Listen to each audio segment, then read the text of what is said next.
Taste the Daily.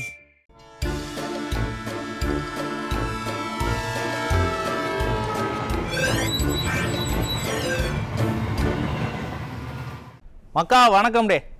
நம்ம கரூர்காரரு அதான் நீங்கள் எல்லாம் 10 ரூபா பாலாஜின்னு சொல்கிறீங்கல்ல, அண்ணன் செந்தில் பாலாஜி அவர் இன்னைக்கு சுப்ரீம் கோர்ட்டுக்கிட்ட சிக்கி படாத பாடுபட்டிருக்காரு டே. இந்த ஆட்சி இன்னும் 7 மாதத்துக்குள்ளே காலியாக போகுது. அதுக்குள்ளே அமைச்சராகணும்னு ஆசைப்பட்ட அண்ணனுக்கு உச்சநீதிமன்றம் ஆப்பு வச்சிருக்கு. இவர் ஒன்று நினச்சா நடக்கிற ஒன்று நடக்குது. என்ன நடந்தது ஏது நடந்ததுன்னு விரிவான செய்திகளில் சொல்கிறேன். இப்போ போய் குறுஞ்செய்தியை பார்த்துட்டு வாங்க.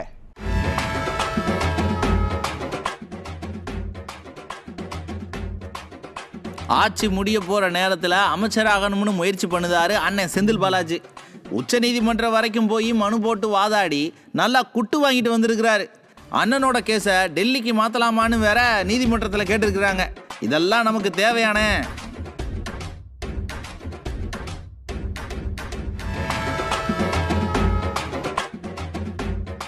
மக்கா. நம்ம ஊரில் கவர்மெண்ட் ஆஸ்பத்திரிலாம் என்ன லட்சணத்தில் இருக்குன்னு உங்கள் எல்லாருக்கும் நல்லாவே தெரியும். அதை கவனித்து சரி பண்ண வேண்டிய அமைச்சர் அண்ணன் உதயநிதியோட மகன் ரிலீஸ் பண்ண படத்துக்கு ஆள் சேர்த்துட்டு இருக்கிறாரு. அமைச்சர் இப்படி இருந்தால் துறை கிளுகிளுன்னு தான் இருக்கும்.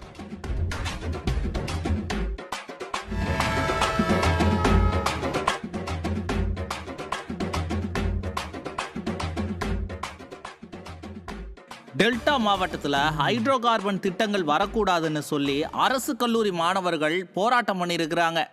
ஐயா எடப்பாடி கே பழனிசாமி அவர்கள் ஆட்சியில் இருந்தப்ப நிம்மதியாக இருந்தோங்க. இப்போ பாருங்க, போராட்டம் ஆர்ப்பாட்டம்னு நிம்மதியே இல்லை.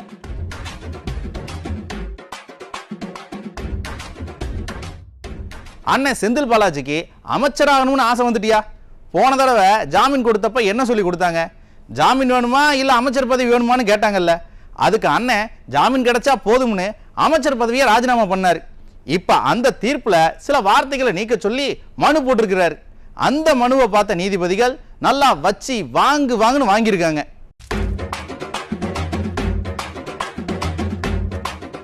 அண்ணன் செந்தில் பாலாஜிக்கு ஜாமீன் கொடுத்தப்ப ஜாமீன் வேணுமா பதவி வேணுமான்னு நீதிமன்றம் கேட்டது. இது எல்லாருக்கும் தெரியும். அந்த தீர்ப்புல சில கருத்துக்களை நீக்க சொல்லி அண்ணன் இன்னைக்கு மனு போட்டிருக்கிறார். அந்த மனு விசாரணையப்ப அண்ணன் தரப்புல ஆஜரான வழக்கறிஞர் செந்தில் பாலாஜிக்கு ஜாமீன் கொடுத்தப்ப அவர் பதவியில இல்ல, அவரோட பதவிக்கு ஜாமீனுக்கும் சம்பந்தமே இல்லை, தீர்ப்புல இது சம்பந்தமா எதுவும் இல்லைன்னு பல வாதங்களை முன் வச்சாரு. எல்லாத்தையும் கேட்ட நீதிபதிகள் இந்த வாதத்தை ஏத்துக்க முடியாதுன்னு சொல்லிட்டாங்க. ஏன்னா ஜாமீன் வேணுமா அமைச்சர் பதவி வேணுமான்னு கேட்டது நீதிமன்றம். அதுக்கு பிறகுதான் அண்ணன் பதவியை ராஜினாமா பண்ணார். ஜாமீன் கிடைச்சதும் அமைச்சரானார். பிறகு மறுபடியும் ராஜினாமா செஞ்சாரு. இதெல்லாம் நீதிமன்றத்துக்கு தெரியாதா? எல்லாத்தையும் மனசுல வச்சுதான் தீர்ப்பு கொடுத்துருக்கணும்னு சொல்லிட்டாரு. அது மட்டும் இல்ல, இந்த கேஸை ஏன் டெல்லிக்கு மாற்றக்கூடாதுன்னு கேட்டுட்டாரு. அண்ணன் தரப்பு அப்படியே ஆடி போயிடுச்சு. ஆக இப்போதைக்கு அண்ணன் அமைச்சராகிற வாய்ப்பே கிடையாது. ஏதாவது தனியா ஒரு மனுவை போட்டு அமைச்சரானாலும் ஜாமீன் ரத்தாக வாய்ப்பு இருக்குன்னு சொல்றாங்க விவரம் தெரிஞ்சவங்க. ஆக மொத்தம் அண்ணன் செஞ்ச பாவமெல்லாம் சேர்த்து ஒன்னா துரத்துது. சரி, தெரியாம கேட்குறேன், இன்னும் 7 மாசத்துல இந்த ஆட்சியே மாறப்போகுது. இப்போ இவர் அமைச்சராகி என்னத்தை புரட்டி போட போறாரு? எதுக்காக இவ்வளவு மெனக்கிடுதாரு? இருக்கிற காலத்தில் கல்லா கட்டவா, இல்லை கல்லா கட்டினதை கரெக்டாக பதுக்கவா? அதுவும் இல்லைன்னா இவருக்கு எதிராக இருக்கிற சாட்சிகளை மிரட்டவா? இவருக்கு எதுக்கு அமைச்சர் பதவி? அட நான் கேட்கலப்பா, மக்கள் கேட்குறாங்க. இந்த உலகத்திலேயே ரொம்ப கஷ்டமான பொழப்பு என்ன தெரியுமா மக்கா? ஊப்பியா இருக்கிறது தான். அதுலேயும் திமுக ஆட்சியில் அமைச்சராக இருக்கிறது ரொம்ப கஷ்டம். அமைச்சர் மா சுப்பிரமணியம் முன்னாடிலாம் அண்ணன் உதயநிதி படத்துக்கு டிக்கெட் வித்துட்டு இருந்தாரு. இப்போ உதயநிதியோட மகன் ஒரு படத்தை ரிலீஸ் பண்ணியிருக்கிறாராம். அந்த படத்துக்கு ஆள் சேர்த்துட்டு இருக்கிறாரு. அமைச்சருக்கு இதான் வேலையா?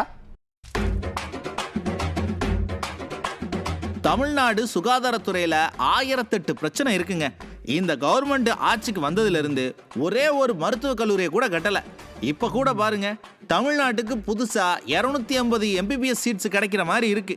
ஆனால் இங்கே கட்டமைப்பும் பேராசிரியர்களும் இல்லைன்னா அது கிடைக்காதுன்னு சொல்கிறாங்க.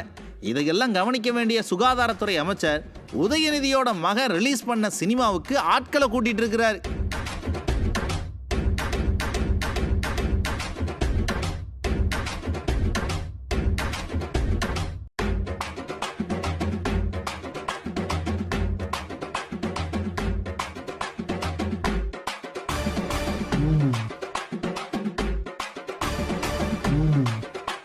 அண்ணன் உதயநிதி நடிச்ச படம் எப்படி இருக்கு, மக்கள் என்ன சொல்றாங்க, எந்த இடத்துல விசில் அடிச்சாங்கன்னு கவனிச்சு ஐயா ஸ்டாலினுக்கு ரிப்போர்ட் கொடுத்துட்டு இருந்தாரு.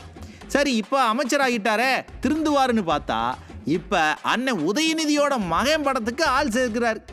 இதைத்தான் குடும்ப ஆதிக்கம், மன்னராட்சி, கொத்தடிமைத்தனம்னு மக்கள் சொல்றாங்க. கட்சியில அந்த ஒரு குடும்பத்துக்கு கும்பிடு போடுறத கூட ஒரு வகையில ஏத்துக்கலாங்க. ஆனா எல்லா வகையிலையும் அந்த குடும்ப உறுப்பினர்களுக்கு கட்டுப்பட்டு இருப்போம் அப்படின்னு சொன்னா இது கட்சியா இல்ல கம்பெனியா?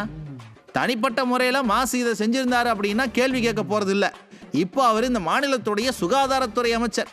அவர் துறை சார்ந்த வேலைகளை கவனிக்காம இப்படி வாரிசுகளுக்கு கொடி பிடிச்சிட்டு தெரிஞ்சா அது யாருக்கு அவமானம்? இதுல இவங்க தமிழ்நாட்டை தலைகுனிய விட மாட்டாங்களா? சார், முதல்ல நீங்க தலை நிமிர்ந்து நடங்க. அட, நான் சொல்லல சார், மக்கள் சொல்றாங்க.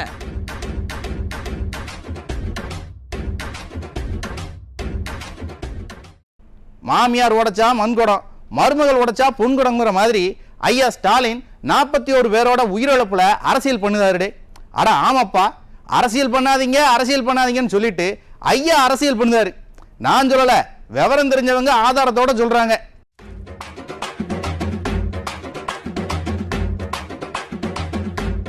மக்கா, சென்னை உயர்நீதிமன்றம் கரூர் துயரத்தை விசாரிக்க ஒரு சிறப்பு புலனாய்வு குழுவை அமைச்சதுங்க.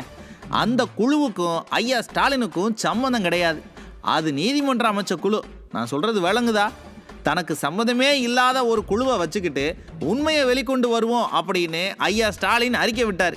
அட, அது மட்டும் இல்லைங்க, அந்த குழுவும் வேகமாக வேலையை ஆரம்பிச்சுட்டு, தப்பு இல்லை, 41 பேர் இறந்துருக்காங்க, நீதிமன்றமே சொல்லிருச்சு, அப்போ விசாரணை ஆரம்பிச்சு தானே ஆகணும். எல்லாம் சரிதான். ஆனால் கிட்னி திருட்டை பற்றி விசாரிக்க இதே மாதிரி ஒரு சிறப்பு புலனாய்வு குழுவை நீதிமன்றம் அமைச்சதுங்க. 1 மாசத்துல ஸ்டேட்டஸ் ரிப்போர்ட் கொடுக்கணும்னு சொன்னாங்க. அந்த விவகாரத்தில் ஐயா வாயை திறக்கவே இல்லையே. ஸ்டேட்டஸ் ரிப்போர்ட் கொடுக்க சொன்ன தேதியில் உச்ச நீதிமன்றத்துக்கு போயிருக்கோம்னு பதில் சொன்னாங்க. அதுவும் சிறப்பு புலனாய்வு குழு தான். அதையும் மாண்புமிகு நீதிமன்றம் தான் அமைச்சிருக்கு.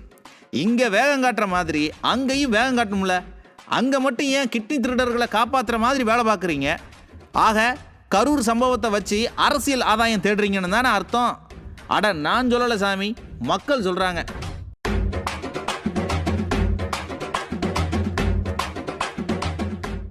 மக்கா, காவல்துறையோட செயல்பாடுகள் வர வர ரொம்ப மோசமாக போயிட்டு இருக்குடே.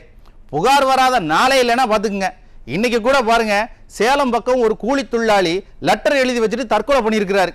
அந்த லெட்டரையே மறைச்சி அட்டூழியம் பண்ணியிருக்கு காவல்துறை. அந்த மனுஷனோட சாவுக்கு காரணமானவங்க மேல நடவடிக்கை எடுக்கணும்னு உறவினர்கள் போராட்டம் பண்ணிட்டு இருக்காங்க. இதெல்லாம் எங்க போய் முடிய போகுதோ? சரி மக்களே, இன்னைக்கு நிகழ்ச்சி இதோட முடிஞ்சது. நாளைக்கு மறுபடியும் சந்திப்போம். நன்றி, வணக்கம்.